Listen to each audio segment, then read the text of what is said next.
The year is 2154. Our planet has been ruined by environmental catastrophe.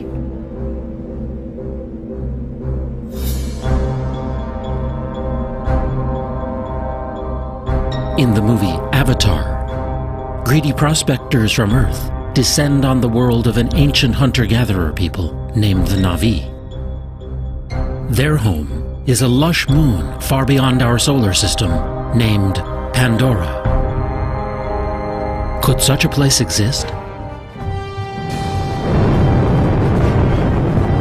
And could our technology and our appetite for exploration one day send us hurtling out to reach it?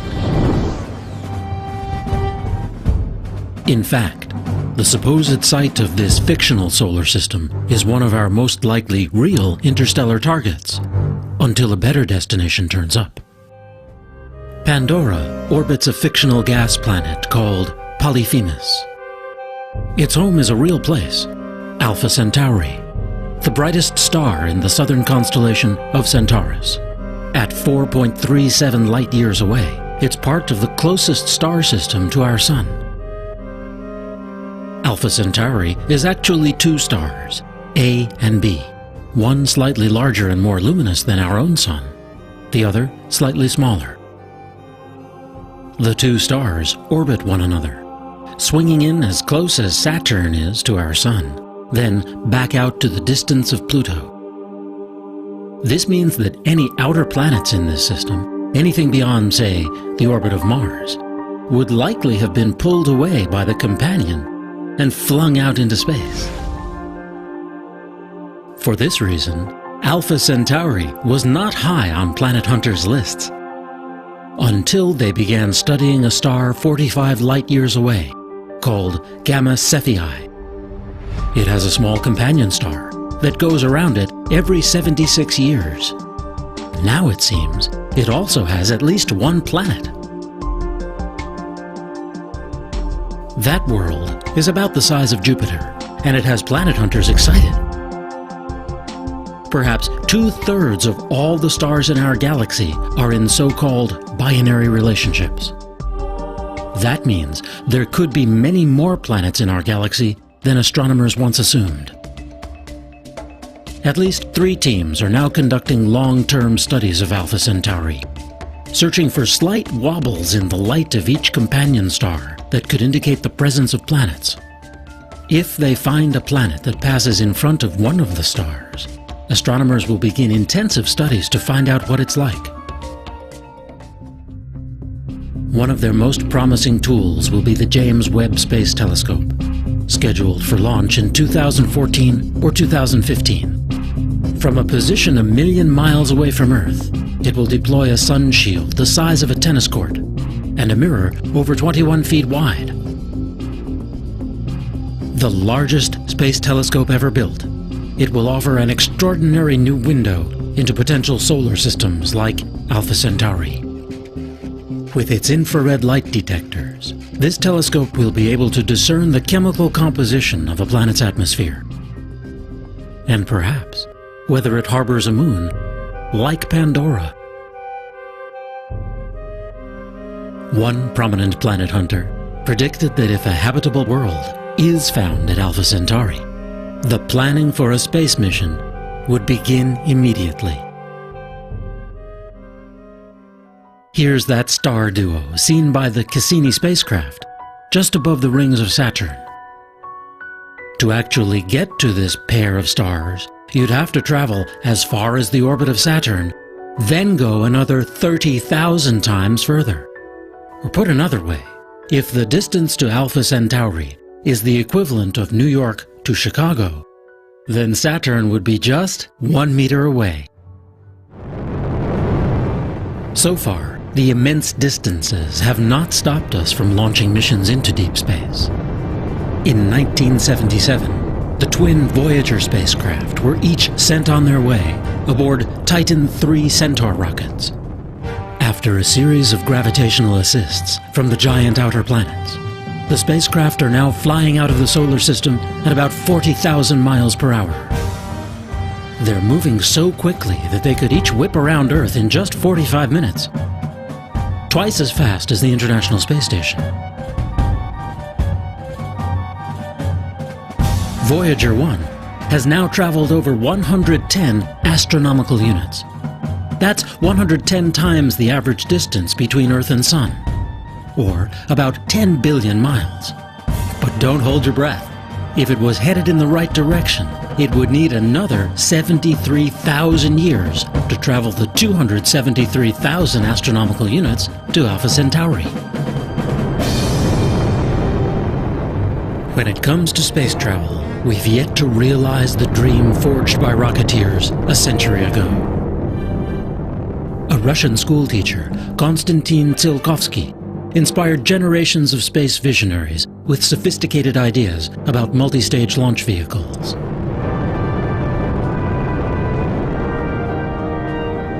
He imagined the construction of space stations in Earth orbit, and eventually vast permanent space colonies. In time, he predicted, we'd evolve into a whole new species, Homo cosmicus.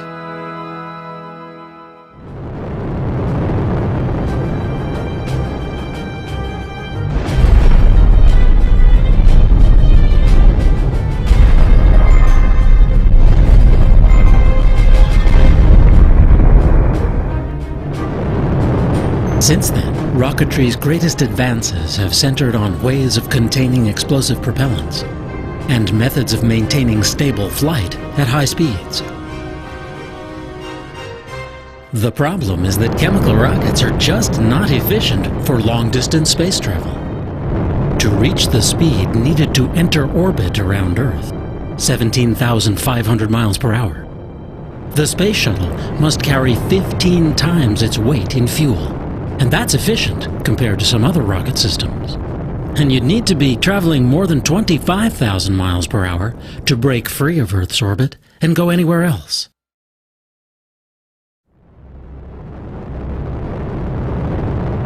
A NASA study showed that to send a space shuttle-sized craft to Alpha Centauri in 900 years would take an unbelievable amount of fuel, 10 to the 137th kilograms of rocket propellant.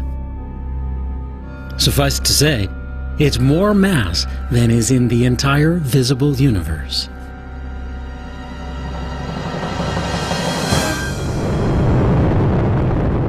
While only a very tiny percentage of NASA's budget goes to advanced propulsion, there are some promising ideas on the drawing board. Rockets powered by nuclear fuel, or plasma, a supervolatile gas. Huge sails pushed along by the pressure of photons from the sun. Ion drives. But to reach Alpha Centauri within a human timescale, we'll have to go with the most potent fuel in nature that we currently know.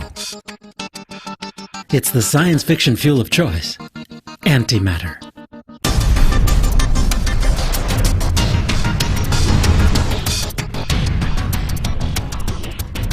In James Cameron's Avatar, hybrid nuclear fusion and antimatter engines power a mile-long interstellar spaceship. At a speed of 670 million miles per hour, this vehicle makes the journey to Alpha Centauri in just 6 years. Antimatter really does exist, as the mirror image of the universe we know. It consists of electrons and protons, but with their electrical charges reversed. Whenever it comes into contact with normal matter, the two annihilate each other in a ferocious blast of energy.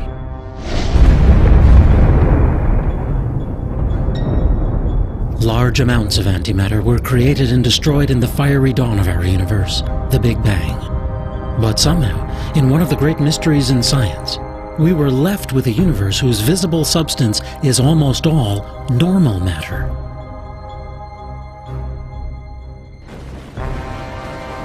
The universe still produces antimatter through powerful collisions, such as a jet from a black hole slamming into a cloud of gas. When matter and antimatter obliterate one another, they emit gamma radiation that we can then detect with instruments such as the Fermi Gamma Ray Space Telescope. Fortunately, black holes aren't the only way to generate antimatter. In giant labs, like the Large Hadron Collider, scientists accelerate atoms to nearly the speed of light and blast them together to expose their fundamental constituents. Small amounts of antimatter can be made this way, but it's incredibly expensive. With a dedicated facility, the cost of producing it might come down far enough to produce usable amounts. And that's the hope of one researcher. Dr. Gerald Smith has been working for over a decade to find a way to trap this volatile substance and store it in isolation from the rest of the universe.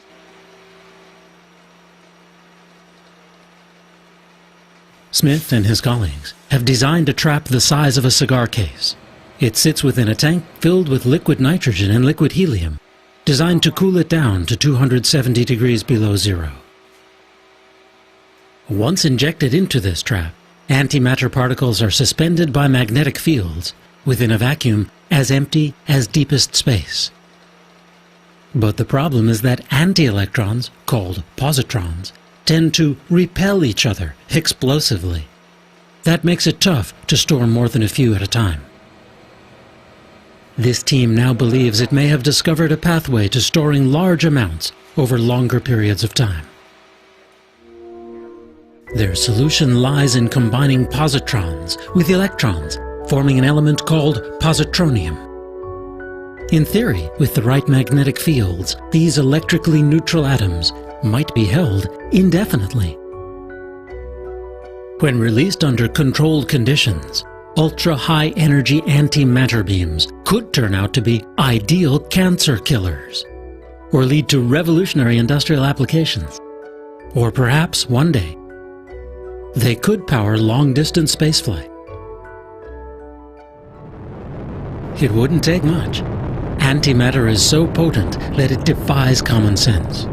A chunk the size of a small coin could propel the space shuttle into orbit. Smith estimates that once in low Earth orbit, a human mission to Mars would take as little as 10 milligrams worth. The basic idea of an antimatter rocket is simple. A beam of positrons is released into the engine core, where it annihilates the surface of a metal plate. That creates an explosion that propels the craft forward. Another design uses a sail. A cloud of antimatter particles reacts explosively to its surface, propelling it forward.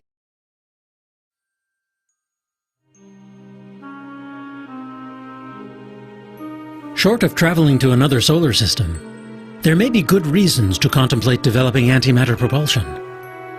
A preliminary mission would speed beyond the orbit of Pluto, sending back close-up images of dark planet-like objects that ring the solar system out in the Kuiper Belt.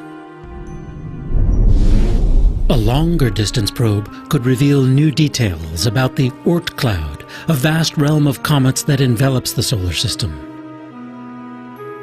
Once out there, it could sample particles that make up the interstellar medium, or send back unique data sets on dark matter, the invisible stuff that makes up the overwhelming portion of our universe.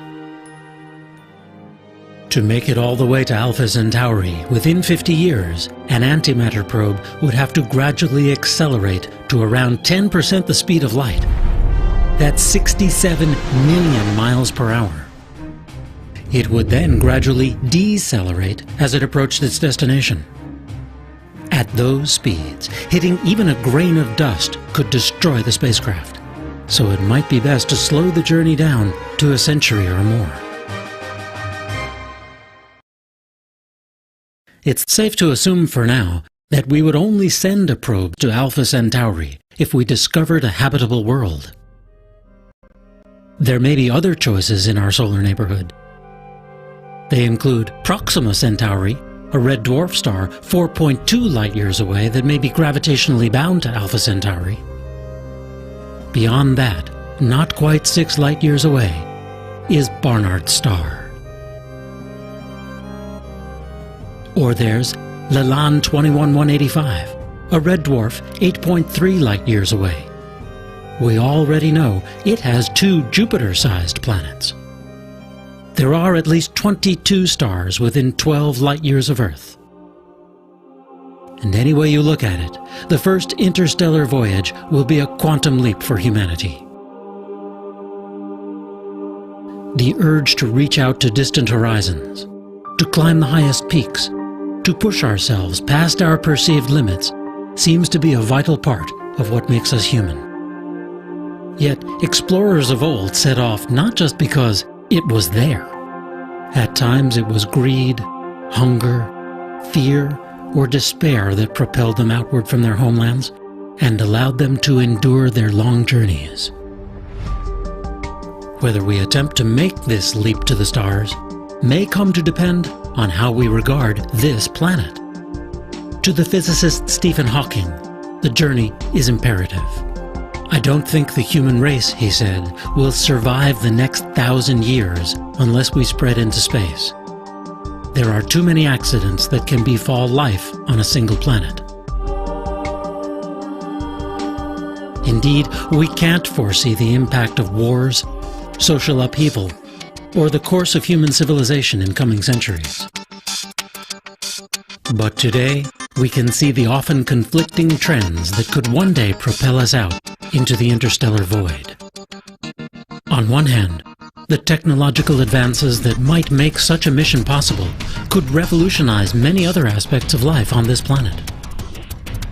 The ever-increasing rate at which numbers of transistors can be placed inexpensively on computer microchips has become a metaphor for the advance of all technologies in this century. From a few thousand transistors on the first printed circuits of the 1970s, computer chips now have billions etched onto their surfaces.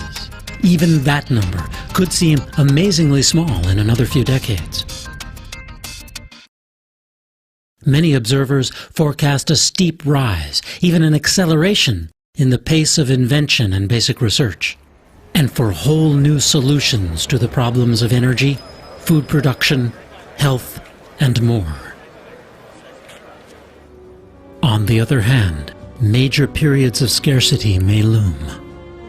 In the 20th century, the world saw the largest increase in its human population, from less than 2 billion up to 6 billion.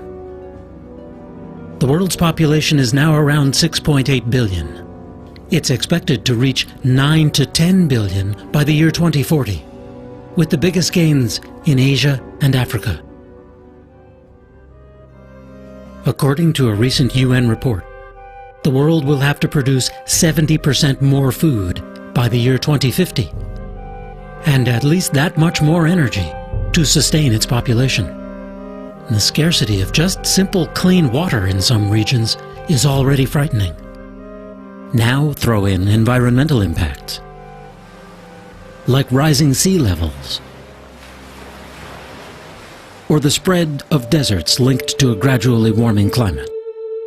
The culprit, to most scientists, is rising emission of greenhouse gases like carbon dioxide since the start of the Industrial Revolution.